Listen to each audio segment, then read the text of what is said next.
आणि आज या ठिकाणी आहे ना 264 हरकतींचा जो विषय होता, परंतु प्रत्यक्षात ते सिद्ध झालं की 3642 हरकती आहेत आणि ते मान्यही झालं.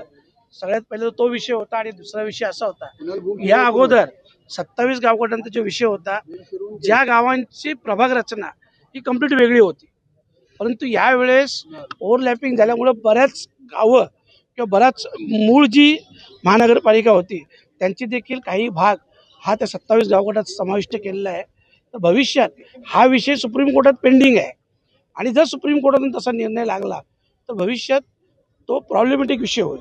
आणि ही गोष्ट आमच्या सगळ्या मंडळींनी लक्षात आणून दिली आयुक्त साहेबांच्या, आणि त्यांनी ते मान्य केलं आणि तशा प्रकारची प्रोसिजर किंवा तशा प्रकारचं हे निवडणूक आयोगाला ते देतील अशा प्रकारचे त्यांनी शब्द देखील दिला.